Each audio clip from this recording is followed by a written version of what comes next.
Stephanie, and welcome to the Reading Room. This is the playlist where I review what I read in the last month, and I will do my best to keep it spoiler-free, or at least warn you if I'm about to spoil something. And as I say in all my reviews, these are solely about the books, not about the authors as people.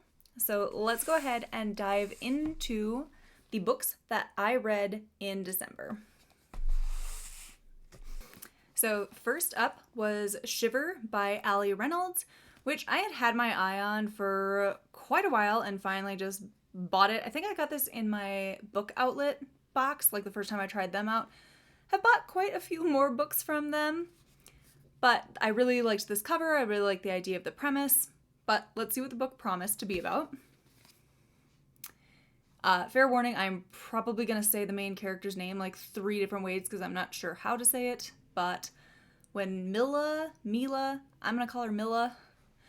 When Mila accepts an off-season invitation to Les Rochers, one of France's most exclusive ski resorts, she's expecting a weekend of catching up with 4 old friends. Though she hasn't seen them in a decade, she's never forgotten the bond they forged on this very mountain during a winter spent fiercely training for an elite snowboarding competition. Yet, the moment Mila and the others arrive for the reunion, they can tell something is wrong. Inside the deserted ski lodge, an icebreaker game awaits, designed to draw out their secrets and to remind them of Saskia, the enigmatic 6th member of their group, who vanished the morning of the competition years before and has long been presumed dead. Stranded in the lodge with a looming snowstorm making escape impossible, Mila realizes there's no one on the mountain she can trust, because someone will stop at nothing to find out the truth about Saskia, and if Mila's not careful, she could be the next to disappear.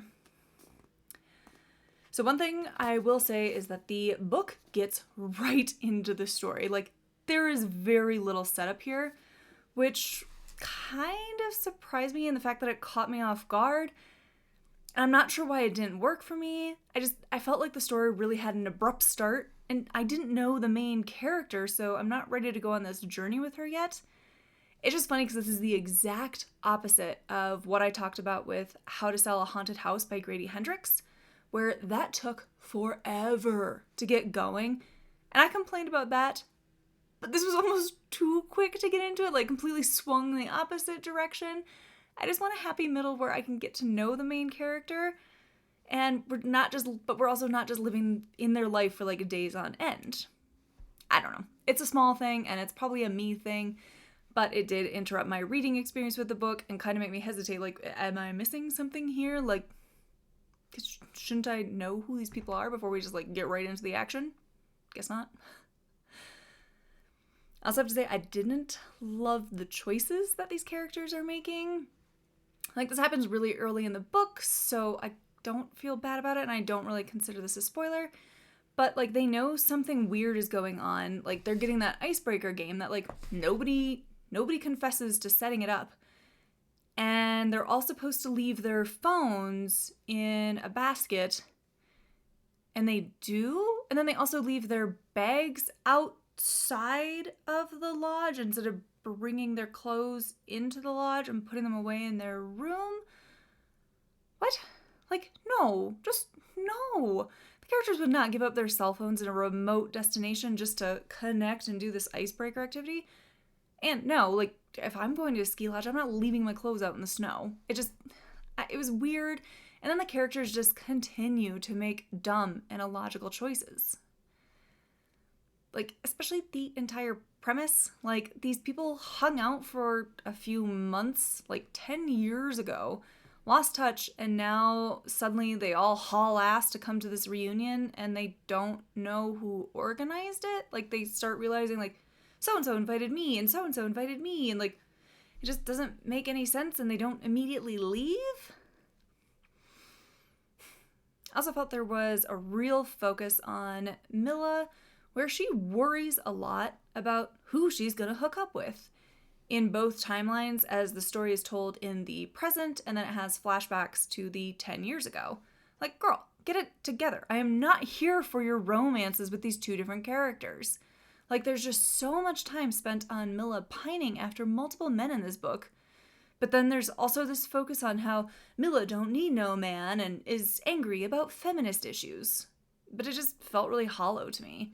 Like, Mila kind of came across as the not like other girls, main character because she snowboards. She's tough. She refuses to let people help her, and she simply must win everything, from a small argument to beating Saskia at her own game.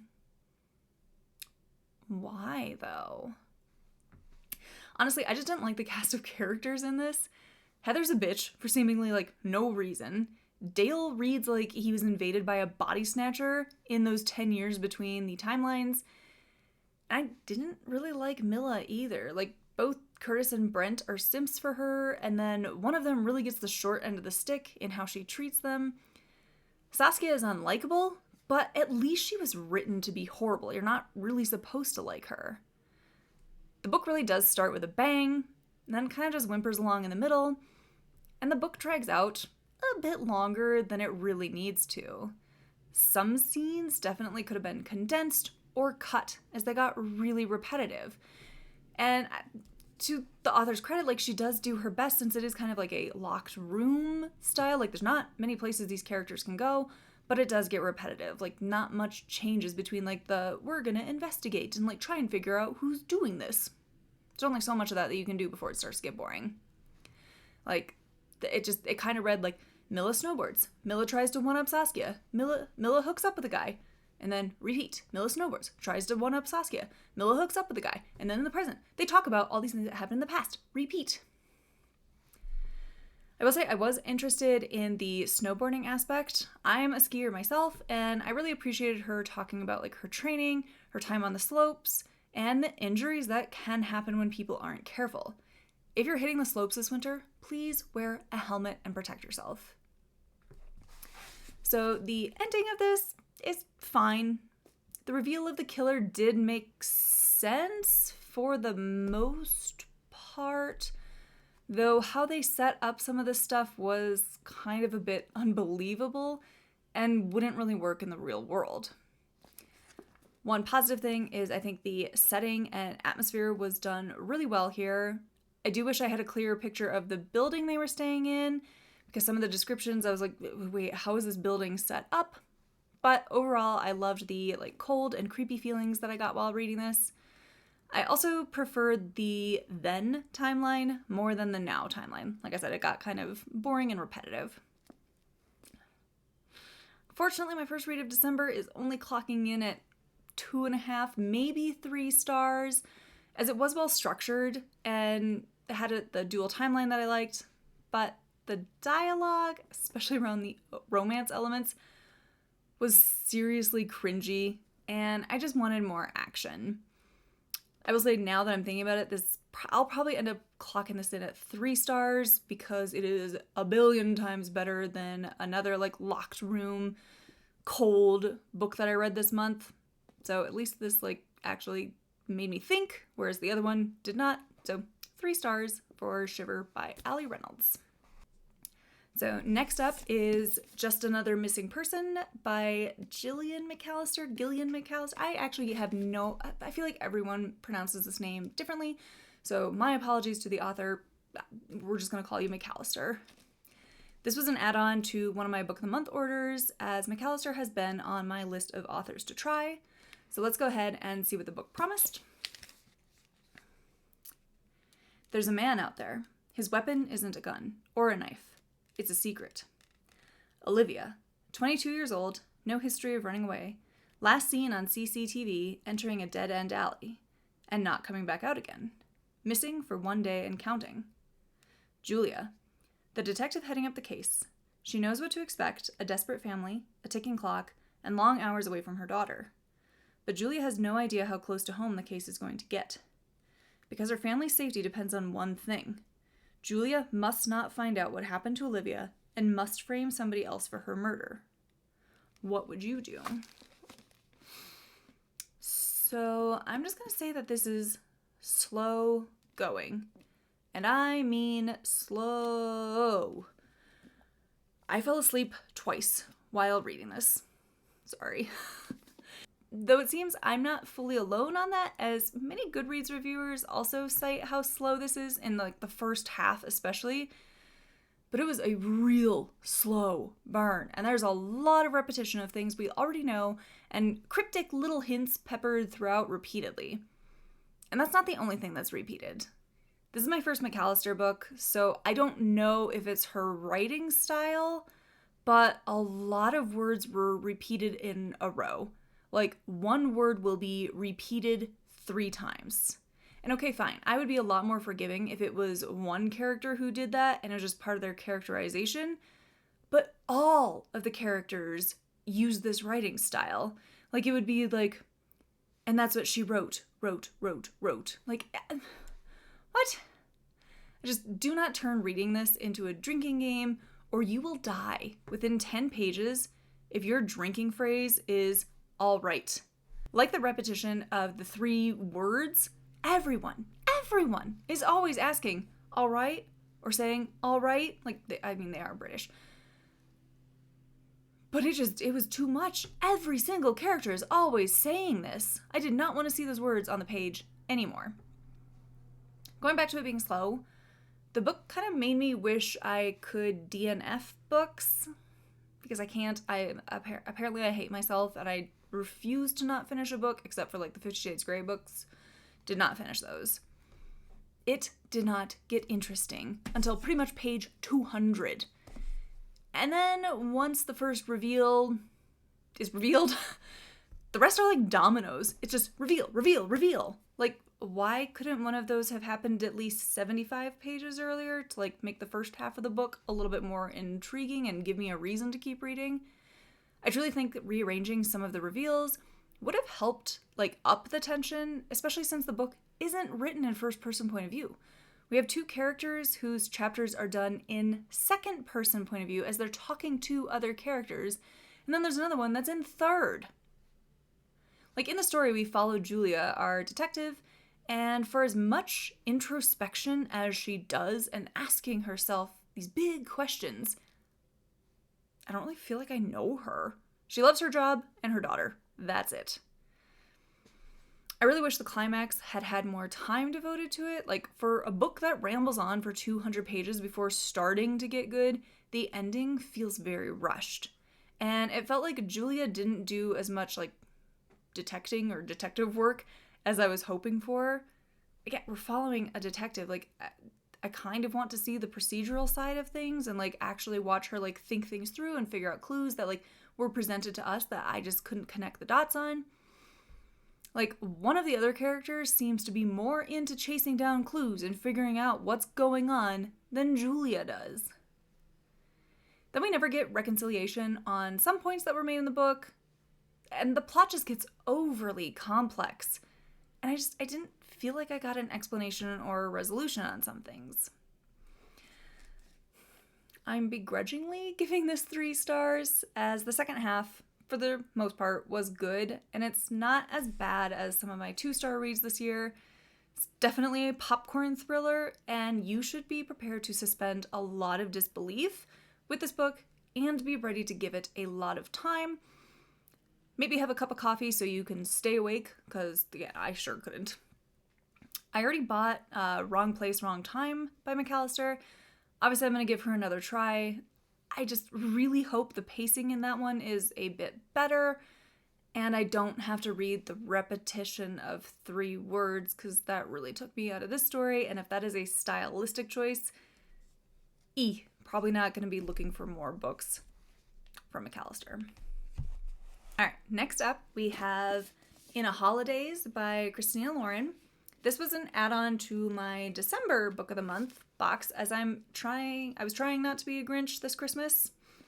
So I got some cute Christmassy reads, and this was one of them that was included. But let's go ahead and see what the book promised. It's the most wonderful time of the year, but not for Maylin Jones. She's living with her parents, hates her going-nowhere job, and has just made a romantic error of epic proportions. But perhaps worst of all, this is the last Christmas May will be at her favorite place in the world, the snowy Utah cabin where she and her family have spent the holidays every year since she was born, along with 2 other beloved families.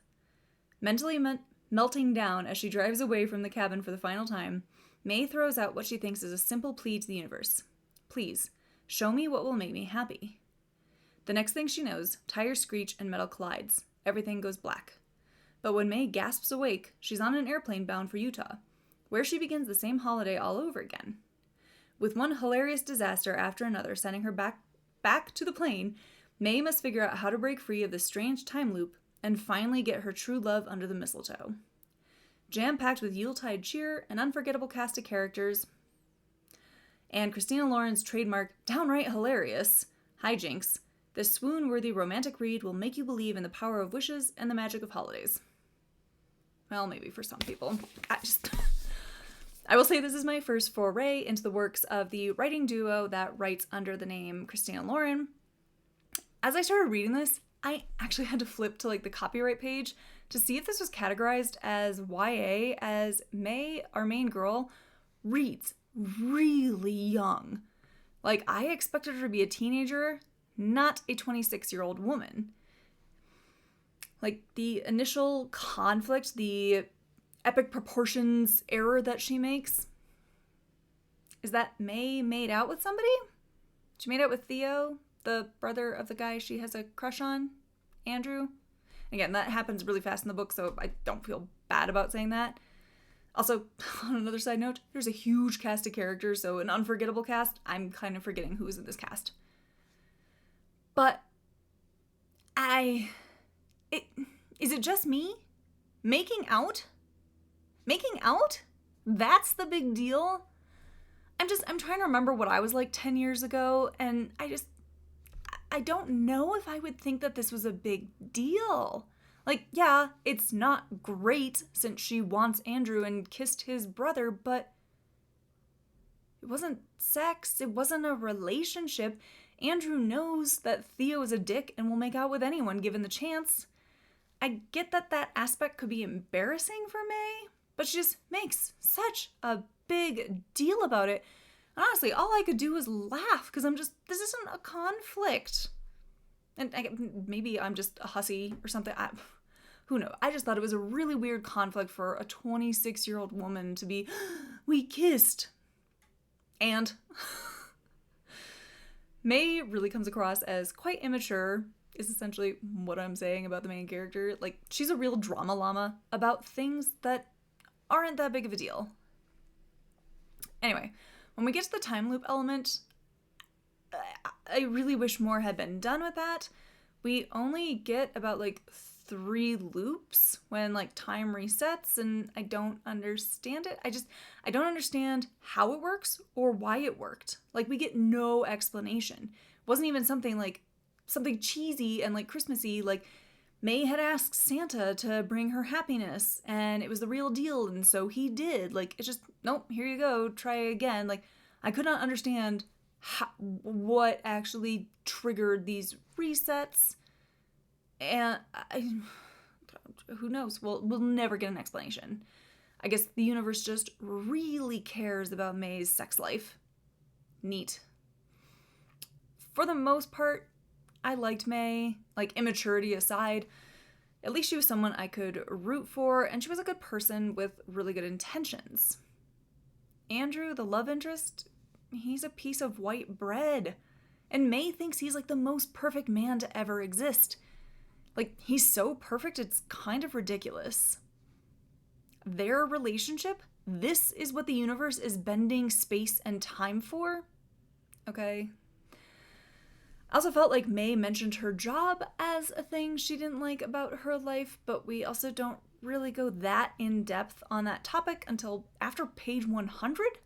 It felt like Christina and Lauren wanted May to have more depth to her, or felt like her and Andrew getting together wasn't enough to trigger the time loop, but that's all they really care about and focus on. It's not like Groundhog Day, where May has to become a better person to deserve Andie MacDowell. May's already a good person. The job portion just really felt tacked on. Didn't really add anything to the story. We do get a resolution for that plot thread at least, but I was kind of about it. Just focus on May and Andrew. We know that's what the book is about. Just focus on it. I really wanted to enjoy this, but I found myself kind of bored. Why am I the way that I am? Why? Why must I be the Grinch instead of Buddy the Elf? I wanted a cute Christmas read, and this just didn't do it for me. I will say I really liked the character of Benny. he was probably the best character of the bunch.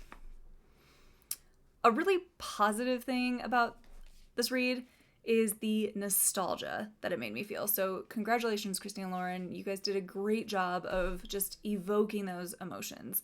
Like when May talked about like her family traditions, especially wanting to decorate the tree, but realizing it's time to let the new generation do that, that really hit home. It really made me feel and made me think of the Christmases of my childhood, and I could just feel those sections in my heart, and my grinchy little heart grew 3 sizes.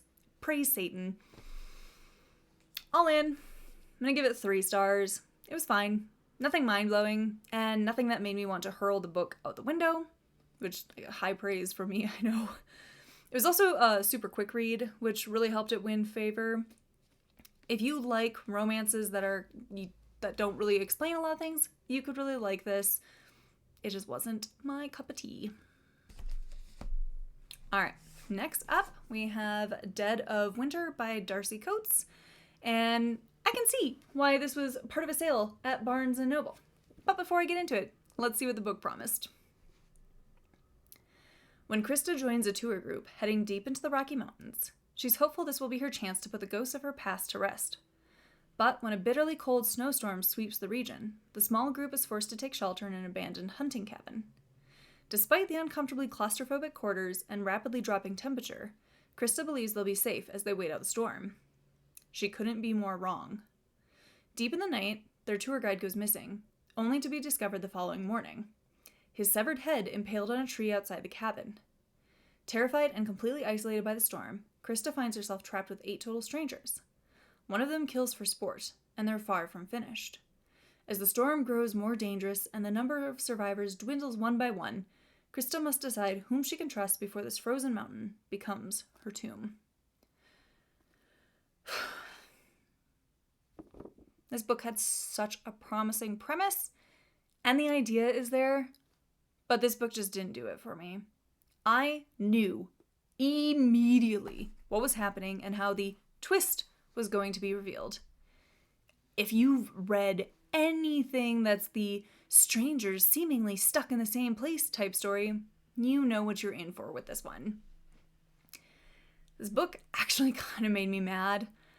I kept waiting for our main character, Krista, to catch up and realize what was so glaringly obvious. I am going to have to do a wine club episode, as I have a lot of thoughts about this that are just going to spoil everything in this book, so I'm going to try and keep this review short and sweet. But suffice to say, I did not like this.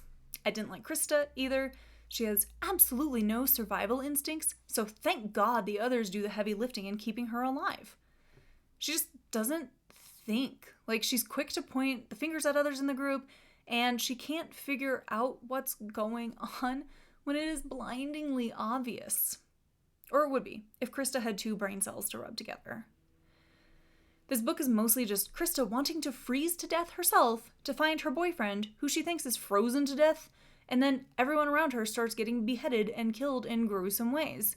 There are cryptic little hints about something that happened in Krista's past. Again, if you've read The Strangers Find Out They Have More in Common Than They Think story, you know.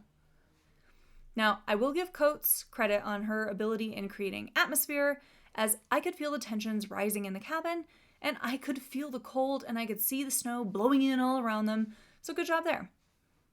Though I do wish we had gotten a bit more clarification on exactly where this story is taking place. We hear Rocky Mountains, but those mountains be big, which part exactly? Closer to Canada? In Canada? Here in my home of Colorado? Help me see, this cabin better, or, the whole setting better, by knowing exactly where the story takes place. But you really have to suspend your disbelief to get through this one. And you really have to be ready to read the same things over and over and over and over and over again. This book is quite repetitive, and every chapter ends on a cliffhanger. That can be done really well when used correctly. Ending every chapter that way, especially in this predictable book, was not using it correctly. Also, there were some UK spellings and phrases in here when these characters are American. 2 stars.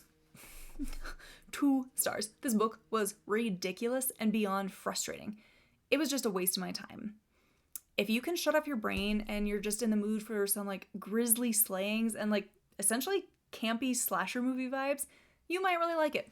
Godspeed, my friend.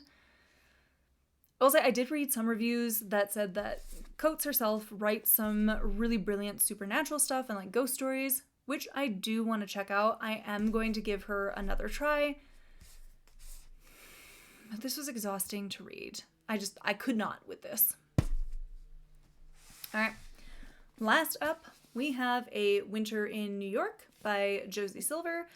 And this was an add-on to, again, my December Book of the Month box, as this cover screams fun holiday read for December. Like, again, with same thing with In a Holidaze. I was like, oh, I'm going to be all cute and fun and actually enjoy the holiday season. Can you tell? I had a ton of fun with this. But let's go ahead and see what the book promised first.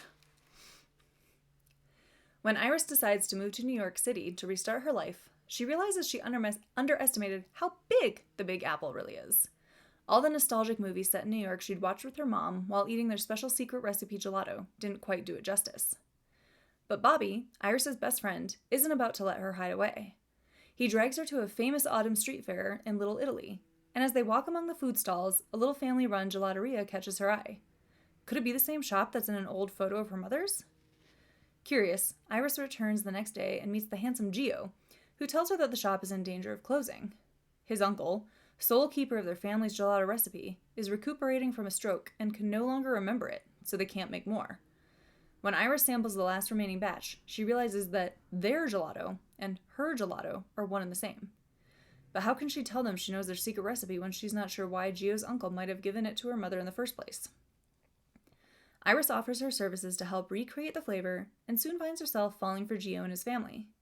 But when Gio's uncle finally recovers, all the secrets Iris has been keeping threaten to ruin the new life and new love she's been building all winter long.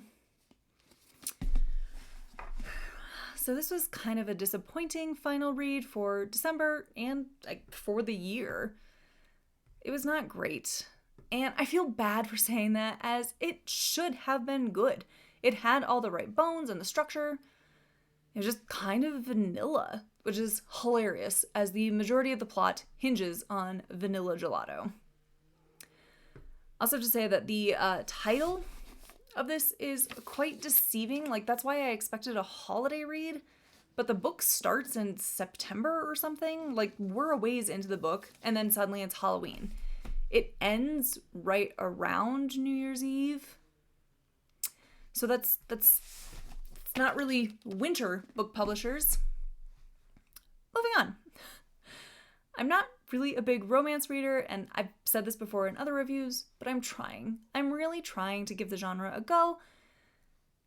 But this book was not one that's doing any good in changing my mind about them.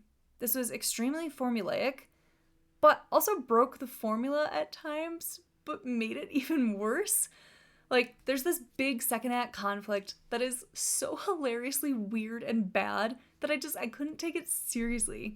I'm gonna try and not to spoil anything, but it has to do with a storage unit. It was just so dumb.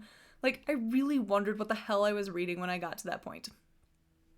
The main character in this, Iris, is kind of annoying and seems really young when she's about my age. Like, she's in her mid-30s. She just acts very childish and is all, oh no, what should I do? I feel like I need that gif of Genie from Aladdin where he's like, tell him the truth. Like, this story should not have been as long as it is. Like, it really shouldn't. It's a lot, and I mean a lot, of internal dialogue with Iris wondering what she should do. Should she tell? Should she not? Maybe she should tell him, but maybe she shouldn't. She's in too deep. Oh no, she should probably tell him the truth. It's just that all the freaking time. We spend so much time in her head ruminating over things we already know, and any sane person would just buck up and tell him what's what. Because one reason I'm not keen on romances is the fact that many rely on the miscommunication trope or something similar.